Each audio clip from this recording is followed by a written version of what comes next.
Phoenix is one of the fastest growing metro areas in the country, and with that growth comes a lot of buzz about where to live. But let's be real, not every suburb lives up to the hype. In this video, I'm going to break down some of the top Phoenix suburbs that people get really excited about, but that may not be the right fit for you, whether it be commute times, affordability, or lifestyle mismatch. There are some reasons to pause before you buy in some of these areas. If you're thinking about moving to the Valley, you are going to want to hear this before you make your final decision on where to buy. First up is Gilbert. Family friendly, but not for everyone. Gilbert has built a national reputation as one of the best suburbs in America. And in many ways, it deserves it. Excellent schools, beautifully master planned communities, clean streets, and an overall safe, family-friendly environment. But the reality is, Gilbert is not for everyone. And here's why. Home prices are no longer affordable. Over the past 5 years, Gilbert's home prices have skyrocketed. Median home prices have gone well above $550,000. You're paying a premium here. And in many cases, this is for homes that are 10 to 15 years old in a very cookie-cutter development. Commute times from here can also be rough. If you work in Tempe, Chandler, or Phoenix proper,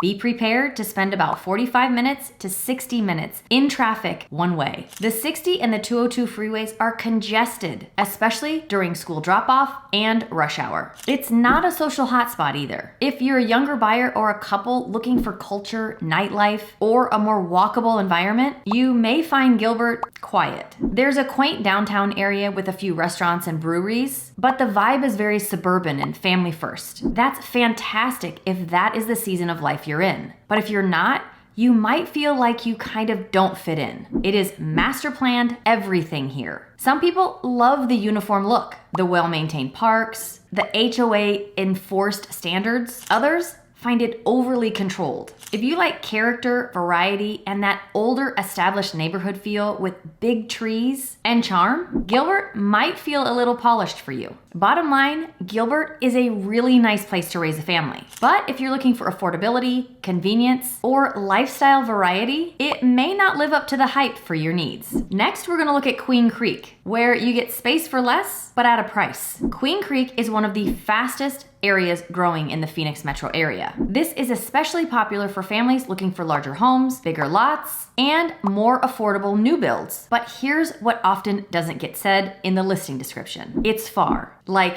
really far. Queen Creek sits on the southeastern edge of the valley. From many of the neighborhoods, you're looking at 45 to 60 minutes to get to Tempe or Phoenix. And that's without traffic. If you're working in the city or want to be near any of the major employers, this commute can get old really fast. And if you're commuting to Scottsdale for work, which believe it or not, a lot of people do, your drive will be well over an hour one way. The infrastructure here is still catching up. Roads are being widened, shopping centers are going up, but much of Queen Creek still feels like it's in that build mode. You may be living in a beautiful home right next to dirt lots or big open fields still. And this could go on for another 3 to 5 years. Grocery stores, restaurants, and entertainment are improving, but they're still limited compared to many of the other areas in the valley. From here, you will drive everywhere. Queen Creek really has no walkable areas. Even running a basic errand is going to take you 15 to 30 minutes round trip. That also means more gas, more time in your car, and less convenience overall. Resale here can be a little tricky as well. Because Queen Creek is primarily new construction right now, there's a pretty steady supply of those new construction homes coming on the market.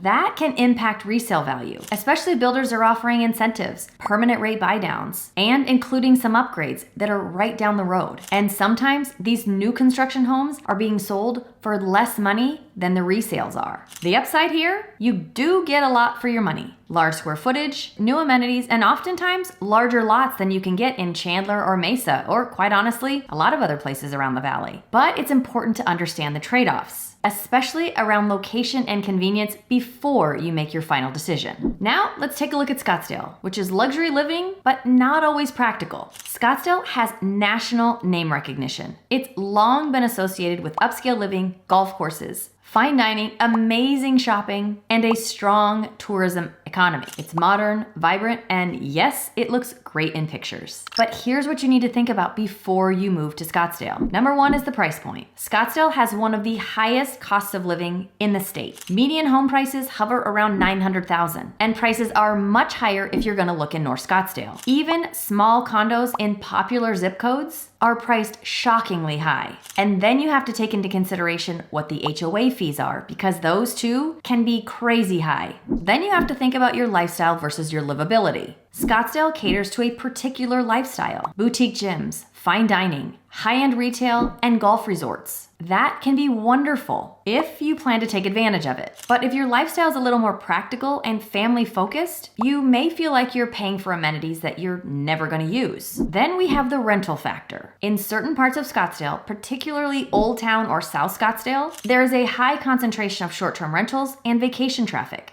That can mean busy weekends, lots of turnover, and less neighborhood cohesion if you're looking for a community. While there are excellent schools in Scottsdale and beautiful family-friendly neighborhoods, many first-time homebuyers and young families find themselves priced out in these pockets. And with some prices still climbing, some families are choosing to look in Chandler or Peoria or Gilbert, where their dollar can go farther. Scottsdale is ideal for those looking for a luxury lifestyle, retirees with strong budgets, or younger professionals who want to be near that social scene, and families who want to be closer to all that Scottsdale has to offer. But it's not always the best fit for budget-conscious buyers. Now let's take a look at Buckeye, where you're going to find booming growth, but it's still behind. This suburb has been showing up on a lot of the fastest growing suburbs lists, and developers are pouring in to meet the demand. On the surface, Buckeye seems like a no-brainer. Affordable homes, lots of space, and brand new developments popping up everywhere. But once again, the reality is a little more complicated. Yes, it's affordable, but for a reason. Buckeye homes are cheaper than what you'll find in most East Valley cities. But that lower price comes with some trade-offs, mainly distance and infrastructure. It's about 40 to 60 minutes to Central Phoenix, depending on traffic. And that's assuming you live somewhere close to the I-10. Some of the newer developments are tucked out even farther. Amenities here are kind of lagging. Buckeye is growing fast, but the commercial side of the development is not really keeping up. That means fewer shopping centers, dining options, and medical services, at least for now. Residents often drive to Goodyear or Litchfield Park for their everyday needs. New doesn't always mean connected here. Many of the new communities here feel somewhat isolated. They're attractive to buyers who want a clean slate, but if you're looking for community, walkability, or local culture, it's just not there yet. It may be in 5 to 10 years, but as of right now, you're kind of ahead of the curve and kind of on your own. Just like we talked about in Queen Creek, here,